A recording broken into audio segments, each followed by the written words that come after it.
Hello, friends. I welcome you all to my YouTube channel Trinity English Joseph. And now, in today's class, we are going to learn about future tense. As you know, future means which is the time yet to come. And now, if you just look at the definition part of it, so the time of action which will take place in the future is called as future tense, or at the time which is yet to come is also called as the future tense.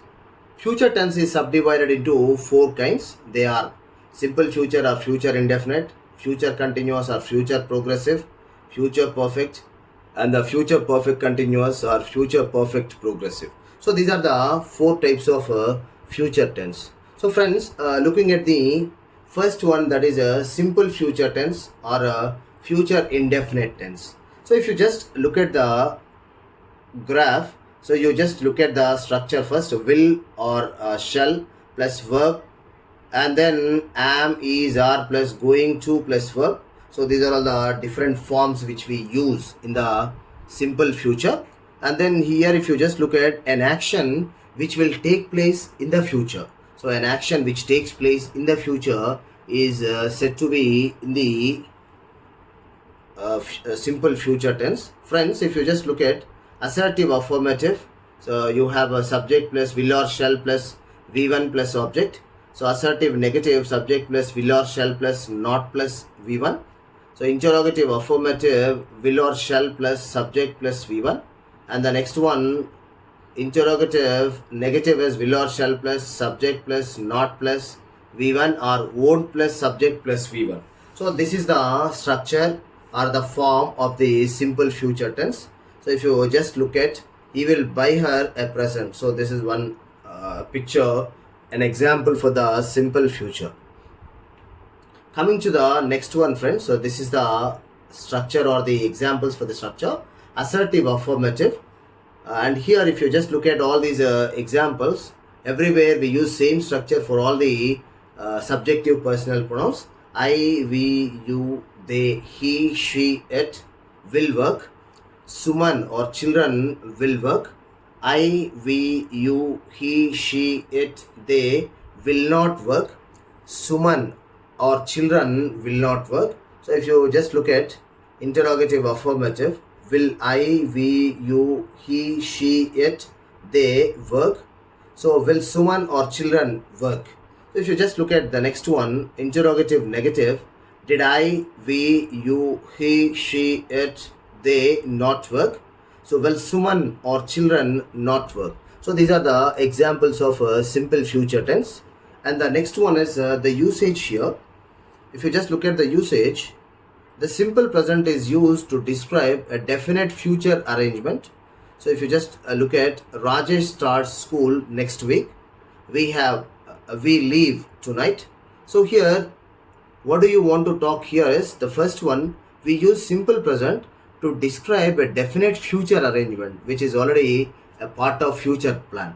And here if you just look at, this tense is less commonly used to express the future time as it is quite formal or impersonal. So since it is formal, it is less commonly used. And the next one is the present continuous tense is often used to express a definite arrangement in the near future.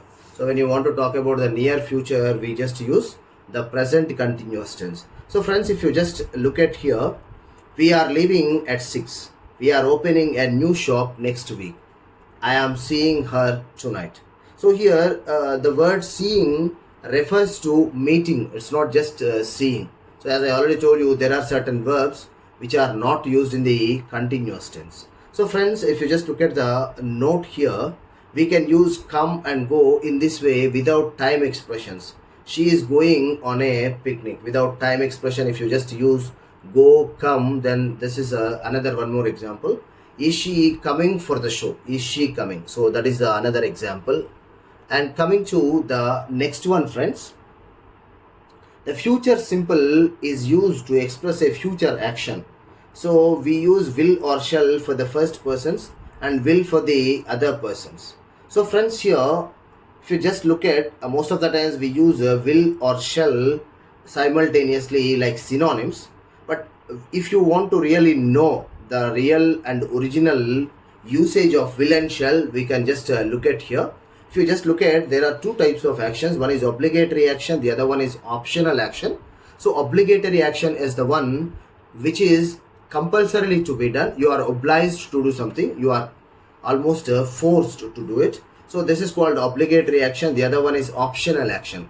Optional action means which gives you a kind of choice to you. So here you talk about singular and plural. Here also we use singular and plural. Here, if you just remember, we have just discussed about the personal pronouns, about the first person, second person and the third person. So here first person singular, with I we use will for the obligatory action. For we also we use will, and for optional action with I we use shall, with we also we use shall. So here when I say I shall come, I am not very sure whether I would be coming or not coming. If I say I will come, definitely I am certain and sure that I am going to come. So this is about the first person. Coming to the second person, we simply reverse those two. Okay, so if you come here, second person, shall is obligatory action and here will is the optional action. So here, third person, if you just look at, shall is the obligatory action and then will is the optional action. And then here sometimes even shall also becomes the optional action. So this is the usage of the will and shall, friends. And coming to the next one, so the next uses, if you just talk about, so the be, that is a helping verb plus going to plus v1. This form is used to describe the speaker's intention to do something in the fairly immediate future. Okay, so I am going to see her soon. I am going to think about it. So this is about the next one. And here in the near future, okay, maybe in the near future when we talk, we use this going to form. This form can be used to express something likely to happen in a distant future. What is this form? That is be plus going to plus v1. It is used to express about something which is a distant future. So he is going to be a doctor when he grows up. So this is a distant future. I am going to enjoy when I go to my native place. So this is also another one more example for this. The third one is this form can also be used to denote certainty or probability about an event in the near future. So as our country is at war, things are going to be tough for our people. Prices of petrol and diesel are going to soar high with the ever-growing increase in their demand. So these are the two examples to explain about it. Friends, coming to the next one, be plus about to plus v1. So here be is here is the helping verb and about to plus v1. So if you just use this particular structure, this form is used for the action to be continued in the next moment. So whenever this is called as a immediate future which happens in the next moment. So I am about to go out. So in the next minute I am just going to move out. She is about to teach a lesson. So they are about to continue the practice. So they are all which is going to happen in the next minute. We just use them with this usage. This is about simple future tense. Friends, now coming to future continuous tense or future progressive tense. And then if you just look at this particular graph, so you can just see will plus be plus present participle. And then here if you just look at, this is going to talk about an action which will be taking place in the future and which will continue for some time in the future. If you just look at this particular aspect, assertive affirmative, subject plus will or shall plus be plus present participle, and then assertive negative, so subject plus will or shall plus not plus be plus present participle. Interrogative affirmative, will or shall plus subject plus be plus present participle. And then talking about interrogative negative, will or shall plus subject plus not plus be plus present participle, that is v1 plus ing. So if you just look at one of the pictures here, she will be dreaming until 11 o'clock tonight. So she will be dreaming, so which will continue in future. So this is what we talk about. Friends, coming to the structure of it. So the examples, assertive affirmative, we talk about I, we, you, he, she, it, they will be working. So Suman or children will be working. So assertive negative, I, we, you, he, she, it, they will not be working. So and the next one is Suman or children will not be working. So this is another one more example, friends. Coming to interrogative affirmative, will I, we, you, he, she, it, they be working?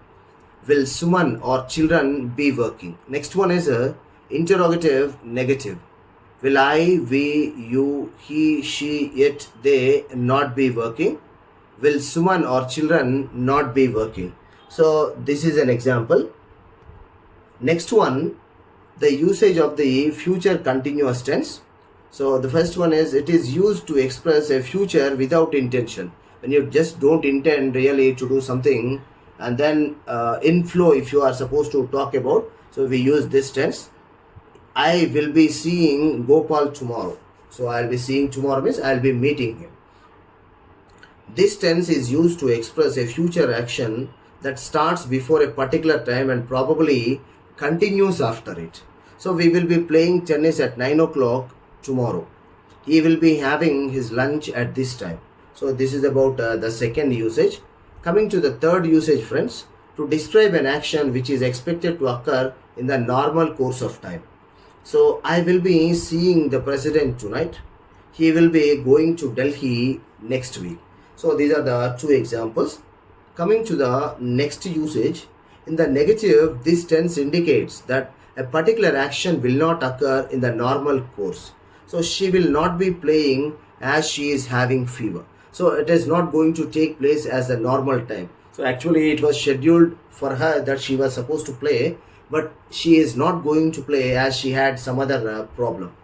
So next, fifth one, in the interrogative, this tense is used to ask a polite question.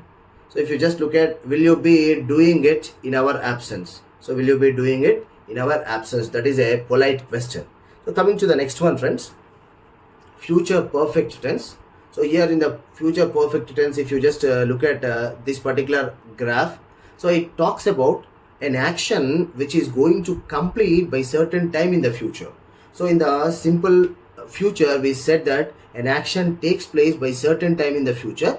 But here, if you just look at a certain action which is going to complete by certain time in the future. So that is the difference between simple future and the future perfect. So coming here to the graph, to the structures, assertive affirmative, subject plus will or shall plus have plus V3. And the next one is assertive negative, subject plus will or shall plus not plus have plus V3. And then interrogative affirmative, had plus subject plus V3.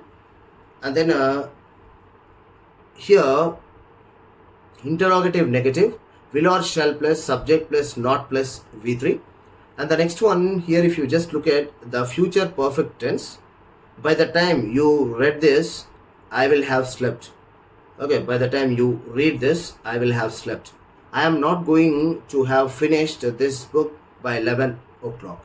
So this is one of the examples. So coming to the next one, friends. So these are the examples. Assertive affirmative, I, we, you, they, he, she, it will have worked. Suman or children will have worked. And then coming to assertive negative, I, we, you, they, he, she, it will not have worked. And then Suman or children will not have worked. Coming to interrogative affirmative, so will I, we, you, they, he, she, it have worked? And then will Suman or children have worked? And coming to here interrogative negative, so will I, we, you, they, he, she, it have not worked? Will Suman or children have not worked? So these are the examples of it. Coming to the usage part of it, friends, it is used for an action which will have just finished at a given future time. So it is often used with a time expression. India will have made a lot of progress in IT by 2018. So, and here, before you come, he will have slept. So we will have reached there by the time it begins rain. So this is what are some of the examples. Coming to the next one, this tense is also used to reveal that something has taken place. So if you just look at, you will have heard about my marriage. So that means you will have heard. So this is what in future, whatever you are going to predict, you will be talking about it, and this is the example for it. Coming to the next one, friends. So future perfect continuous or future perfect progressive. If you just look at this particular graph, so an action which continues, which starts, progresses, and ends also in the future. So here also we speak about 3 time points. So thus it is used will or will plus have plus been plus present participle. So that is the future perfect continuous. So coming here, you can just look at here, friends. Assertive affirmative, subject plus will or shall plus have plus been plus present participle, that is V1 plus ing. Assertive negative, subject plus will plus not plus have plus been plus V1 plus ing. And then coming to interrogative affirmative, will plus subject plus have plus been plus V1 plus ing. So interrogative negative, will plus subject plus not plus have plus been plus V1 plus ing. So if you just look at this is one picture to tell you about the example of future perfect continuous.